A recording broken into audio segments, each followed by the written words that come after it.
A minha família sempre criticou o sacerdote. Desde pequeno, meu pai e todos em casa criticavam e diziam: esses padres são os mulherengos e têm mais dinheiro que nós.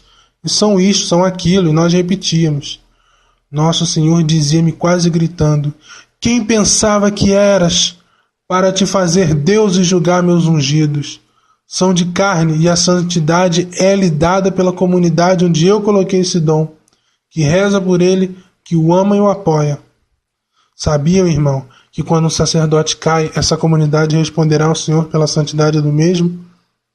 O demônio odeia os católicos e muitíssimo mais os sacerdotes. Odeiam a igreja, porque enquanto houver um sacerdote consagrando o Senhor, porque todos deviam saber que aquelas mãos do sacerdote, que apesar de ser homem, ele é ungido de Deus, reconhecido pelo Pai, de maneira que num pedaço de pão acontece um milagre. Uma transubstanciação, transformada pelas mãos daquele sacerdote no corpo e sangue de nosso Senhor Jesus Cristo. Essas mãos do sacerdote, o demônio as odeia intensa e terrivelmente. O demônio detesta-nos, a nós católicos, porque temos a Eucaristia, porque a Eucaristia é a porta aberta para o céu e é a única porta. Sem a Eucaristia ninguém entra no céu. Qualquer pessoa que esteja a agonizar, Deus coloca-se ao lado dessa pessoa, sem se importar a que religião pertence, ou às suas crenças. O Senhor revela-se e diz-lhe carinhosamente, com muito amor e misericórdia: eu sou o teu Senhor.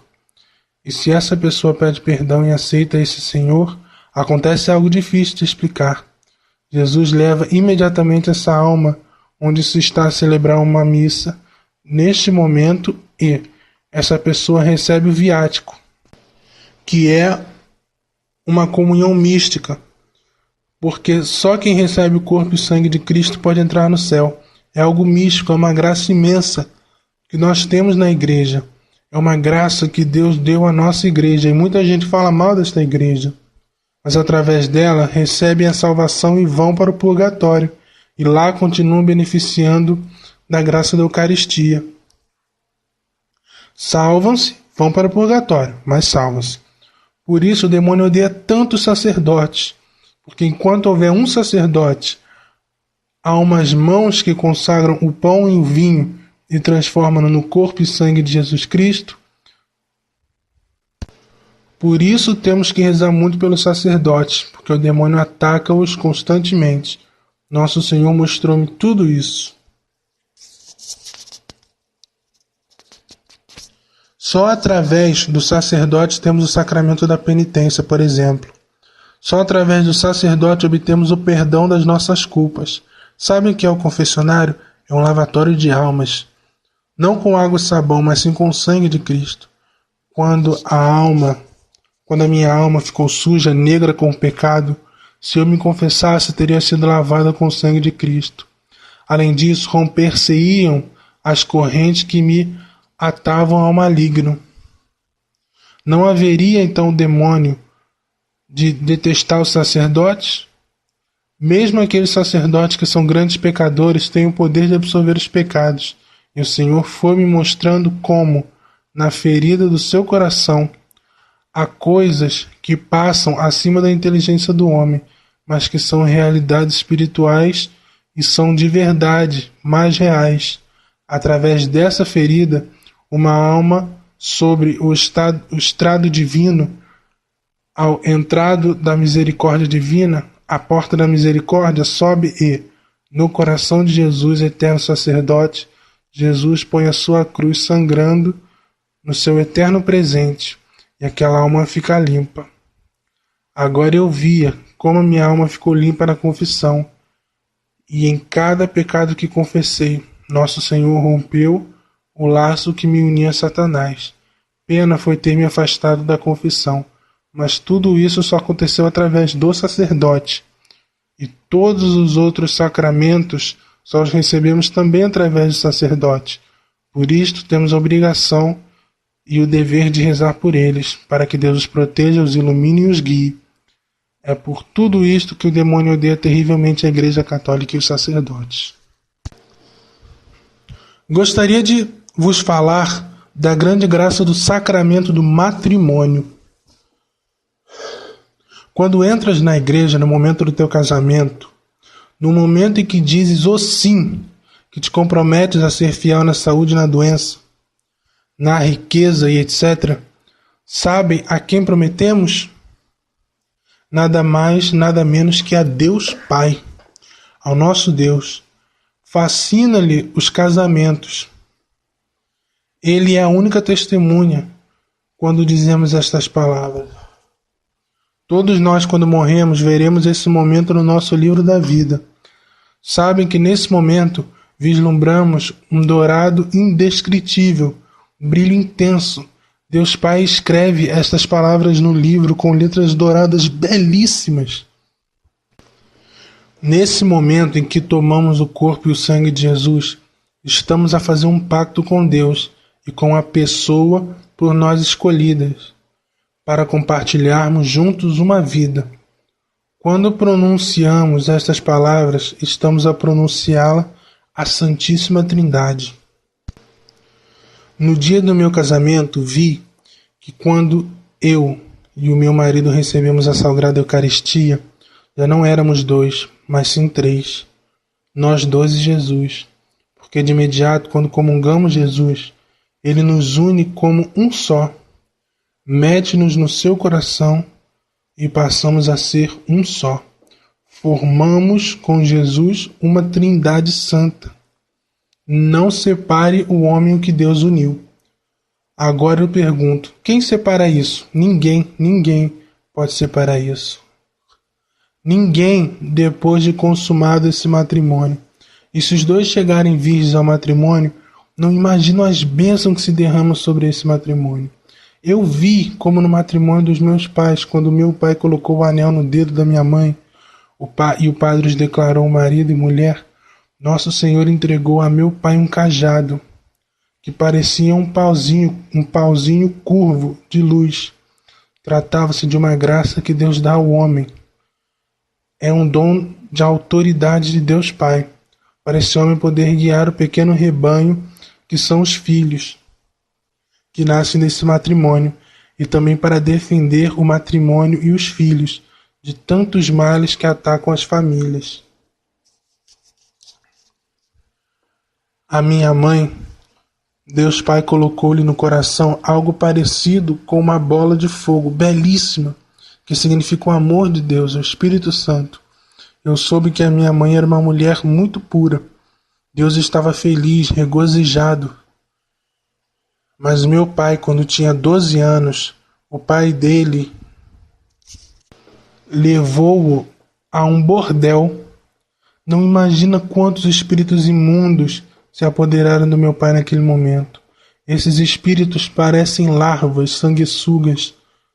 Sabem que quando alguém tem relações fora do matrimônio, de imediato, os espíritos malignos pegam-se por todos os lados na pessoa, começam pelos seus órgãos sexuais, apoderam-se da carne, das hormonas, metem-se no cérebro, tomam tudo e toda a parte neurológica do organismo da pessoa e começam a gerar uma quantidade de hormonas que levam a instintos baixos.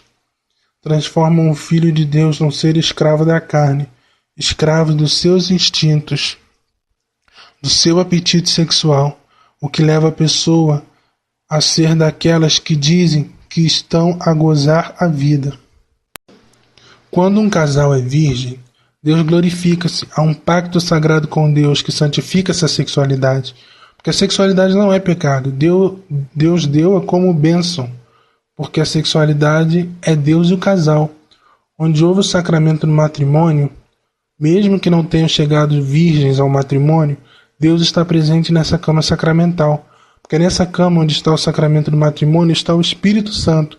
Até nas refeições desse casal está a presença do Senhor, que abençoa o alimento. Deus fica encantado com os matrimônios, fica feliz de ir com eles para a sua nova vida, começar juntos uma nova vida. O casal e o Senhor formam uma trindade. É uma pena que muitos casais não saibam, não tenham essa noção, nem pensem em Deus. Casam só por tradição, não por fé. Só pensam em sair da igreja para ir festejar, comer, beber, lua de mel, Mas não há nenhum mal nisso. O mal está em deixar o Senhor fora disso. Como eu fiz, que deixei o Senhor na rua. Nem pela cabeça me passou convidar o Senhor a entrar na minha nova vida, na nossa casa, porque Ele gosta que o convidemos a entrar e a estar conosco em tudo, em todo momento, nas alegrias e nos momentos menos bons. Que sintamos a sua presença. Mas no sacramento do matrimônio, o Senhor está presente mesmo sem ser convidado. Mas que bom seria se estivéssemos conscientes dessa presença. No matrimônio dos meus pais, o mais lindo foi que Deus restituiu ao meu pai os dons e a graça perdidos, casando com minha mãe, que era uma mulher pura de sentimentos e virgem. Sarou meu pai a sua sexualidade desordenada e suja. Mas como ele era muito macho, e os amigos começaram a meter-lhe veneno, dizendo-lhe que não deixasse que a mulher o envolvesse e o dominasse, que devia seguir a vida que tinha antes de mulherengo, festas, e ele, 15 dias depois de casado, terminou no bordel, para demonstrar aos amigos que continuava a ser o mesmo, que não se deixava dominar pela mulher. Sabem onde terminou o cajado de autoridade e proteção que Deus lhe tinha dado? O demônio o levou. E todos aqueles espíritos malignos, aquelas coisas imundas, voltaram a pegar-se-lhe. O meu pai transformou-se de pastor do seu rebanho em lobo de sua família e da sua casa. Quando alguém é infiel ao seu casamento, está a ser infiel a Deus. Está a faltar a palavra no juramento que fez a Deus e a pessoa com quem casou no dia de seu casamento. Não está a cumprir o que prometeu. Se alguém tenciona não ser fiel ao seu casamento, é melhor não casar. O Senhor diz-nos: se tu és infiel, vai condenar-te. Se não vais ser fiel, não cases. Filho, pede-me a graça de ser fiel à tua esposa, ao teu esposo e a Deus. Quantos males vêm para o matrimônio pela infidelidade? Aquele marido que vai a um bordel ou que é infiel com a secretária, por exemplo. E apesar das preocupações do preservativo, contrai um vírus. Apesar do banho, aquele vírus não morreu. E mais tarde, quando tem relação com a esposa, aquele vírus entra na vagina da mulher e fica alojado ali, no fundo ou no útero. Mais tarde forma uma úlcera. Ela muitas vezes nem se percebe disso. E quando anos mais tarde fica muito doente, vai ao médico, é diagnosticado cancro. Sim, cancro. Então quem diz que o adultério não mata? E para além disso, quantos abortos se fazem por causa do adultério? Por exemplo, quantas mulheres que foram infiéis ficaram grávidas e para que os maridos não descubram, recorrem ao aborto, matando o inocente que não pode falar nem defender-se. Estes são alguns exemplos. O adultério mata de diversas formas. Depois ainda temos o descaramento de reclamar contra Deus, quando as coisas não correm bem, quando temos problemas, quando aparecem doenças, quando somos nós que as buscamos com nossos pecados. Por trás do pecado está sempre o maligno. Abrimos as portas ao maligno quando pecamos tão gravemente e depois ainda nos queixamos que Deus não nos ama. Onde está Deus que permitiu isto ou aquilo?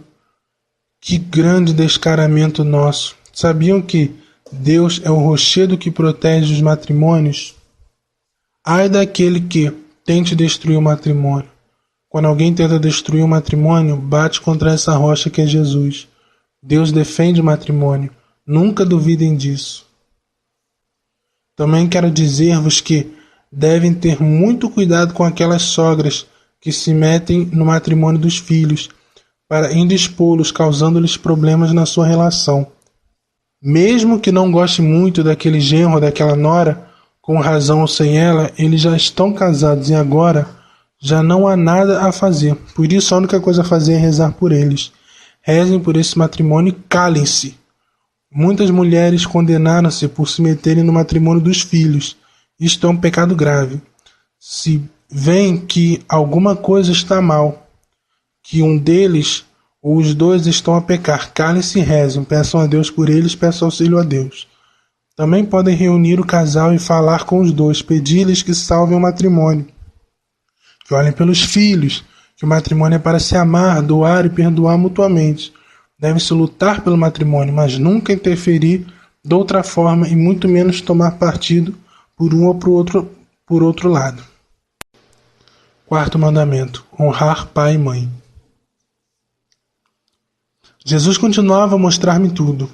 Já lhes contei como fui mal agradecida com meus pais, como me envergonhava deles, como maldizia e os renegava, porque por eles serem pobres e não me poderem dar tudo o que as minhas amigas ricas tinham.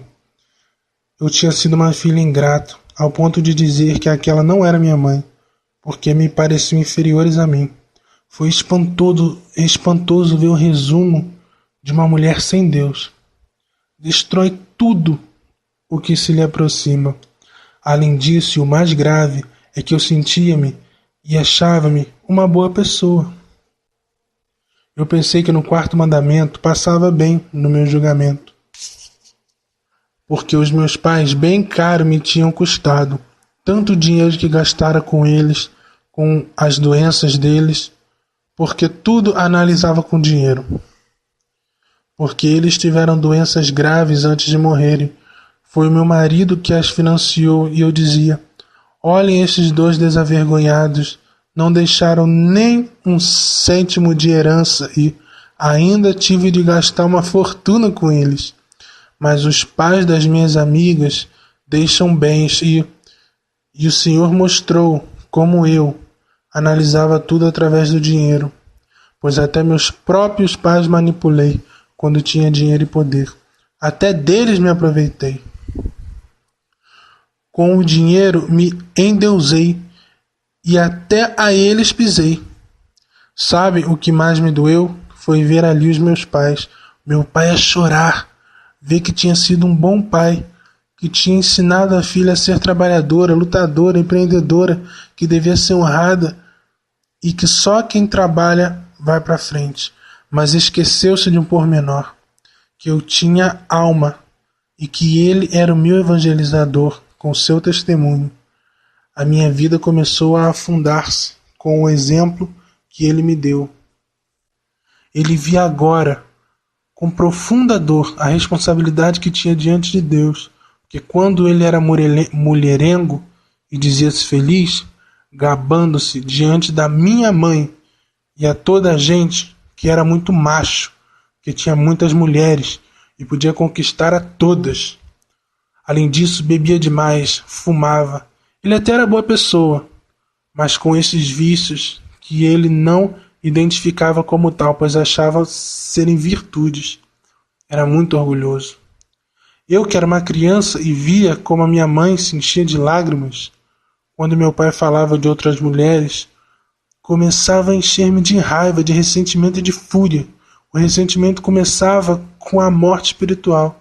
Eu sentia uma raiva espantosa ao ver como meu pai humilhava minha mãe diante de toda a gente e como lhe causava tantas lágrimas e ela nada dizia. Aí começou a minha rebeldia. Quando adolescente, dizia minha mãe: eu nunca vou fazer como a mãe. A mãe deita a dignidade das mulheres abaixo por causa disso. Nós, as mulheres, não valemos nada. Toda a culpa é das mulheres, como a minha mãe, sem dignidade, sem orgulho, que deixa que os homens as pisem e humilhem. Eu dizia ao meu pai quando já era uma adolescente: pai, tome atenção, eu nunca vou deixar que nenhum homem me faça a mim o que você faz à minha mãe, jamais. Se um dia um homem me for infiel, eu vingo-me. Faço mesmo, para que ele aprenda. Meu pai bateu-me e gritou-me: como se atreve, menina? Eu não sei porquê. O meu pai, tão machista, Eu disse-lhe: está bem, pode bater-me, mas se um dia casar, o meu esposo me for infiel, eu vingo-me, faço-lhe o mesmo, para que os homens compreendam e vejam como sofre uma mulher quando o homem a pisa ou humilha dessa forma. Enchi-me de todo esse ressentimento e de ódio. Sabem, sentia tanta raiva que isso fez da minha vida uma rebeldia. Comecei a viver com esses desejos de defender a mulher. Comecei a defender o aborto, a eutanásia, o divórcio e aconselhava todas as mulheres que conhecia que se o marido lhe fosse infiel deviam vingar-se. Eu nunca fui infiel fisicamente, mas fiz mal a muita gente com esses meus conselhos. Quando já tinha dinheiro, comecei a dizer à minha mãe: mãe, separa-se do meu pai. Mesmo assim, eu gostava do meu pai. É impossível a senhora aguentar um homem assim. Tenha dignidade, faça-se valer, mãe. Sabem por que eu amei o meu pai? Porque a minha mãe foi uma mulher boa, que nunca nos ensinou a odiar, nem ao meu pai, nem a ninguém. Imaginem só, eu queria divorciar os meus pais. Mas a minha mãe dizia: não, filha, não posso, eu sofro, mas sacrifico-me por vocês, meus filhos, que são 7, e eu sou só uma. Eu sacrifico-me porque o teu pai é bom pai. Eu seria incapaz de separar-me dele e deixá-los a vocês sem pai. Além disso, se me separo dele, quem vai rezar para que o teu pai se salve? Sou eu que posso pedir por ele, para que ele encontre a salvação, porque a dor e o sofrimento que me causa, e eu uno-me às dores de Jesus sofreu na cruz. Todos os dias vou à igreja em frente ao sacrário e digo: Senhor, este sofrimento não é nada. Eu o uno à tua cruz, para que se salve o meu marido e os meus filhos. Eu entrego o teu pai a Jesus atado com um terço. O demônio puxa-o para baixo, fazendo pecar, mas eu puxo para cima com um terço e levo-o em frente o Santíssimo no sacrário. E digo a Jesus: Senhor, aqui está. Confio que não me deixarás morrer sem vê-lo convertido. Senhor, não só te peço pelo meu marido, mas também te peço por todas as mulheres que estão a passar pelo mesmo, especialmente para aquelas mulheres que, em lugar de estar de joelhos pedindo-te pelos seus maridos e filhos, estão nas mãos de bruxos, adivinhos, ou a fazer o mesmo, entregando as suas almas e as suas famílias nas garras do maligno. Senhor, peço-te por essas mulheres, por essas famílias. Sabem, meu pai converteu-se 8 anos antes de morrer. Arrependeu-se, pediu perdão a Deus, o Senhor o perdoou. Ele estava no purgatório, na parte mais baixa, em grande sofrimento porque não reparou o seu pecado. Reparar o pecado é algo que levamos muito pouco a sério, não ligamos. Também muitas vezes não é possível, mas para isso o Senhor concede-nos a graça de reparar os nossos erros através da Eucaristia. Cada vez que vamos a uma missa, o Senhor dá-nos a graça de reparar o mal que fizemos. Deus mostra-nos lá no outro mundo a consequência dos nossos pecados, do mal que fizemos ao próximo, até de um mau olhar feio, uma má palavra. Se vissem o terrível que é e como choramos lá esses erros. No caso do meu pai, a minha mãe dizia-lhe que aconselhasse os meus irmãos para que abandonassem a vida de pecado que levavam, porque eles seguiam os passos do meu pai. Infidelidades, bebedeiras, era uma cópia dele. E isso seria reparação. Mas sempre meu pai respondia à mãe que deixasse os rapazes divertirem-se, que eles eram novos e que depois teriam tempo de mudar. Meu pai deu mau exemplo aos meus irmãos e não reparou seu pecado. Ele chorava no purgatório e dizia: salvei-me, graças a esses 38 anos de oração dessa mulher santa, que Deus me deu por esposa.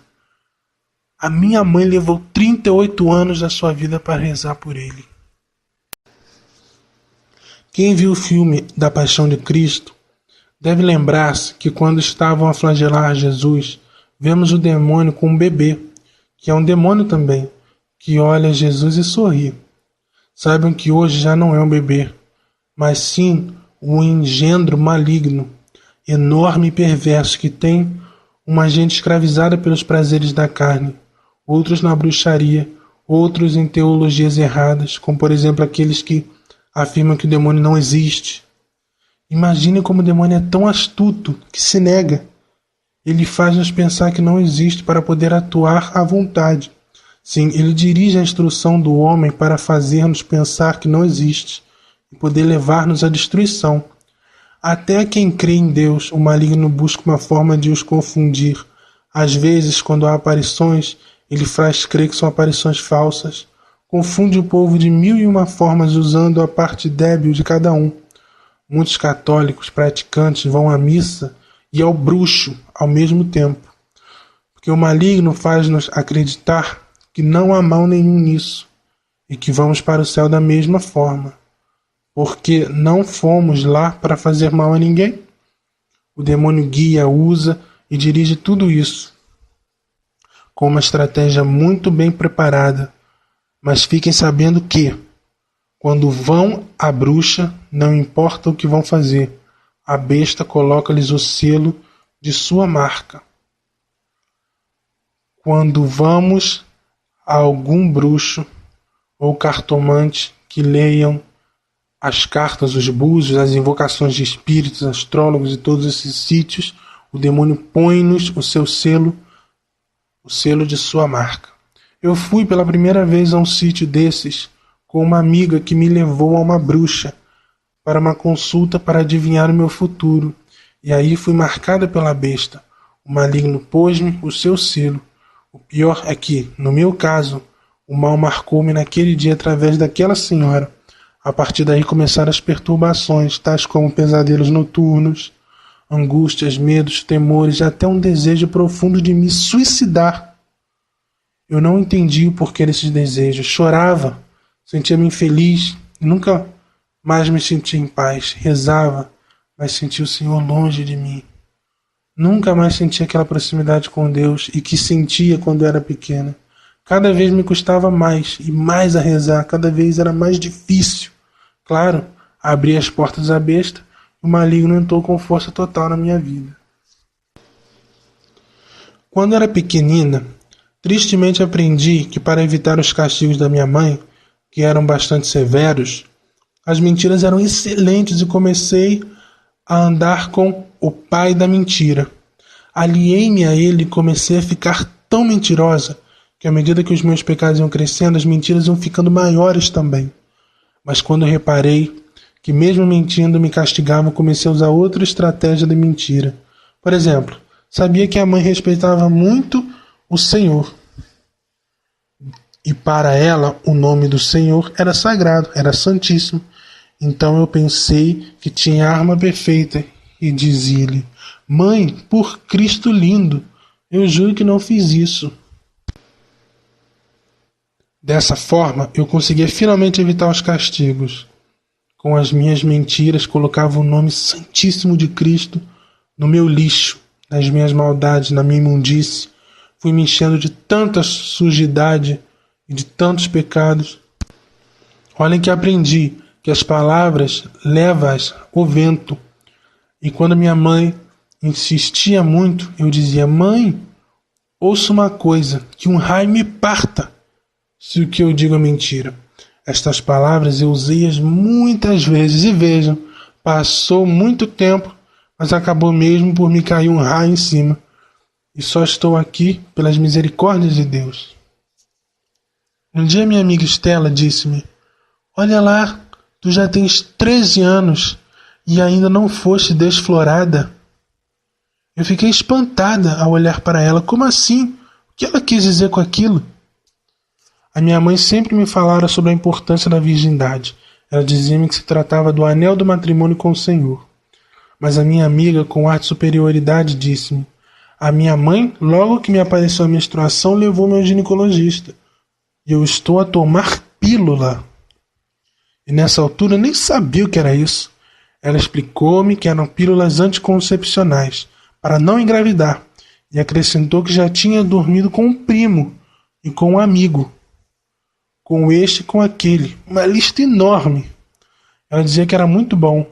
As minhas amigas diziam-me: tu realmente não sabes nada? Quando eu respondia que não, diziam-me que me iam levar a um sítio onde todas tinham aprendido. Eu fiquei preocupada. Sabia lá onde iam me levar? Começou a despertar-se um mundo novo para mim. Novo e completamente desconhecido. Levaram-me a um teatro, bem feinho, lá no centro, para ver um filme pornográfico. Vocês imaginam o susto? Uma menina de 13 anos naquela época, nem televisão tinha em casa. Imagina ver semelhante filme. Quase morri de susto. Parecia-me que estava no inferno. Tinha vontade de fugir dali e correr. Não o fiz por vergonha das minhas amigas. Mas o que eu queria mesmo era sair dali. Estava assustadíssima. Neste dia fui à missa com a minha mãe. Eu estava assustado e fui me confessar. A minha mãe ficou a rezar frente ao Santíssimo Sacramento. Quando me confessei, disse os pecados de costume. Que não tinha feito os trabalhos de casa, da escola, que tinha sido desobediente. Esses eram mais ou menos os meus pecados. Eu confessava-me sempre ao mesmo sacerdote. Ele quase já conhecia os meus pecados. Mas naquele dia, disse ao padre que tinha escapado a minha mãe para ir ao cinema. O padre, surpreendido, quase gritou: quem escapou a quem? Quem foi aonde? Eu aflito olhei para minha mãe, vejo que ela estava tranquila, no mesmo sítio. Ainda bem que não tinha ouvido nada. Imagine se eu ouvisse. Levantei-me do confessionário zangada com o padre e, claro, não disse que filme tinha visto. Só por dizer que tinha fugido da minha mãe para ir ao cinema, o padre escandalizou-se tanto. Imagine se ele dissesse que filme tinha visto. Ele ia me bater? Foi aí que começou a astúcia de Satanás. Porque daí para frente começam as minhas confissões mal feitas. Daí para frente selecionava o que ia dizer na confissão. Digo isto, mas isto não digo. Esse pecado digo ao padre, mas esse não. Começam as minhas confissões sacrílegas. Eu ia receber o Senhor sabendo que não tinha confessado tudo. Ia receber o Senhor indignamente. O Senhor mostrou-me como na minha vida foi terrível a degradação da minha alma. E como nesse processo de morte espiritual foi tão grave, até que no fim da minha vida eu já não acreditava no demônio, nem coisa nenhuma. Mostrou-me como em criança caminhava pela mão de Deus, como tinha uma relação profunda com Ele, como o pecado fez com que eu fosse soltando a mão do Senhor pouco a pouco. Agora, Senhor, dizia-me que todo aquele que come e bebe o seu corpo e o seu sangue indignamente, come e bebe a sua condenação. Eu comi e bebi a minha condenação. Eu vejo no livro da vida como o maligno estava desesperado, porque eu, com 12 anos, ainda acreditava em Deus. Eu ainda ia adorar o Santíssimo Sacramento. Com a minha mãe, o demônio estava num desespero terrível por ver isso.